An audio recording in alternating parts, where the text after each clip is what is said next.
हमारे बीच कमेटी जाएगी बात करने। आदित्य भाई अब बताएंगे आगे क्या होगा। हेलो,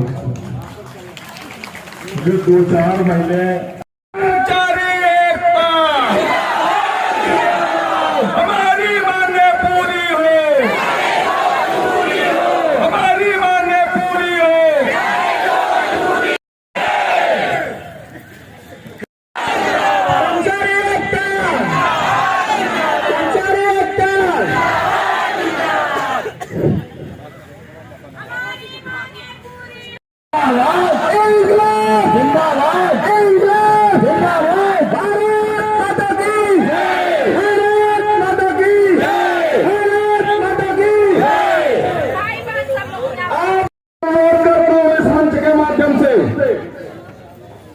कि 12 वर्ष से निरंतर हम लोग अपने माध्यम से प्रयास कर रहे हैं कि हमारा पुनरीक्षित वेतन मान दे दिया जाए। हमारे कर्मचारियों का 1300-1400 ग्रेड पे में 25,000 रुपए के वेतन में पेट नहीं पड़ता है। हमारे बीवी बच्चों के लिए खाना कपड़ा नहीं आता है, न हम घर का किराया दे पाते हैं, न समय से फीस भर पाते हैं। मैं उन अधिकारियों से इस मंच के माध्यम से बताता हूं कि मेरी ये मांगे हैं और पूरी कर दी जाए। आज लखनऊ विकास प्राधिकार 18 दिसंबर को मैंने कूच किया था और पुलिस प्रशासन के द्वारा लखनऊ विकास प्राधिकार से उठाकर इको गार्डन धरना स्थल पर डाल दिया गया। आज 5वां दिन है। हमारी अगर मांगों को सुना नहीं जाएगा तो निरंतर यह आंदोलन जारी रहेगा। मेरी जो प्रथम मांग है पुनरीक्षित वेतनमान है।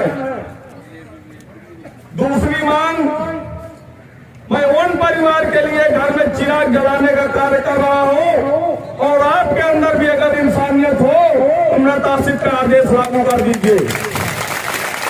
साथियों, मेरे 167 कर्मचारी भाई बहन हमारे बीच नहीं रहे। अपनी अंतरात्मा से जरा झांक करके देखो कि उनके बीवी बच्चों का पालन पोषण, शिक्षा व्यवस्था, खान पान की व्यवस्था कैसे हो रही होगी। धिक्कार है ऐसे अधिकारियों पर जो अपने सुख के आगे कर्मचारियों का दुख नहीं जानते हैं। यदि अधिकारी ऑफिस में ज्यादा है तो वही चतुर्श्रेणी का कर्मचारी उस कुर्सी को पोंछ करके चमका करके आपको बैठने के लायक बनाता है, अन्यथा आप कूड़े में बैठने के लायक नहीं रहेंगे। और आप कहते हैं कि संविदा कर्मचारी है हम। श्रीमान जी, मैं आपको इस मंच के माध्यम से बता देना चाहता हूं,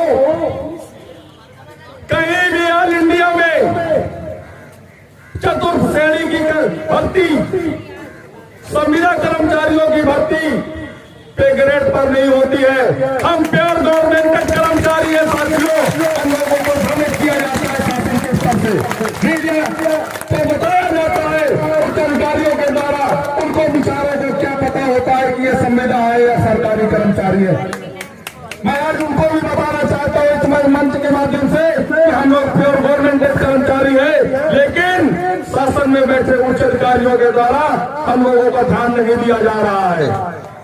तीसरी चीज, हमारी सेवा नियमावली में स्पष्ट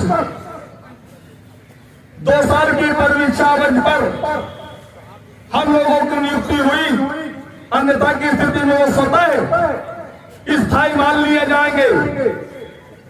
शासन में बैठे प्रमुख सचिव आवास, शहरी नियोजन, अध्यक्ष स्मारक समिति इस बात को बिल्कुल संज्ञान में ले। अगर आपको पढ़ना नहीं आता तो श्रीमान जी यहाँ आ जाए, हम आपको पढ़ना सिखा देंगे कि इसमें क्या लिखा है। आप समस्त कर्मचारियों का अगर एक एक करके कर्मचारियों को स्थायी पत्र नहीं जारी कर सकते हैं तो ये सामूहिक स्मारक समिति कर्मचारियों को स्थायी किया जाता है, ऐसा लिख करके एक आदेश निर्गत कर सकते हैं। मैं आपको रास्ता बताता हूं। दूसरी चीज, नियुक्ति वर्ष 2011 से हमारे वेतन से 10% की कटौती की जाती है, लेकिन आज 13 वर्ष होने जा रहे हैं। हमारे 10% की कटौती हुई है, वो पैसा है कहाँ? खा गए कि नीरव मोदी की तरह लेकर के भाग गए? मुझे उसका हिसाब चाहिए।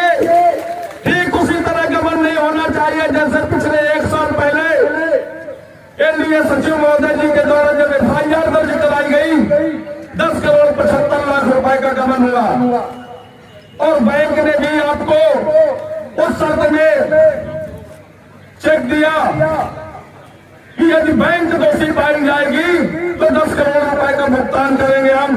लेकिन श्रीमान जी, 75 लाख कौन देगा? वो 75 लाख कौन देगा जिसने हमने अपने बच्चों का पेट काटकर, अपना पेट करके हमने 10% की कटौती करवाई है? तो मुझे मेरा CPF का खाता खोला जाए, NPS नहीं CPF का खाता खोला जाए जो मेरा नियमावली में प्रावधान दिया गया है। साथियों, आप लोगों को मैं ये भी बताना चाहूंगा, आज तक हम कर्मचारियों को चिकित्सा का लाभ नहीं दिया गया। मैं एक प्रबंधक का नाम बताता हूं आपको। अपर्णा सरकार प्रेग्नेंट हुई तो प्रसूति अवकाश लगा। अपर्णा सरकार प्रेग्नेंट हुई तो प्रसूति अवकाश लगा। अब मैं यह चाहता हूं कि कोई प्रबंधक मरे, मरता सिर्फ लगे। जब तक कोई प्रबंधक मरते नहीं, मरता सिर्फ लगेगा नहीं। तो मेरा मरता सिर्फ 100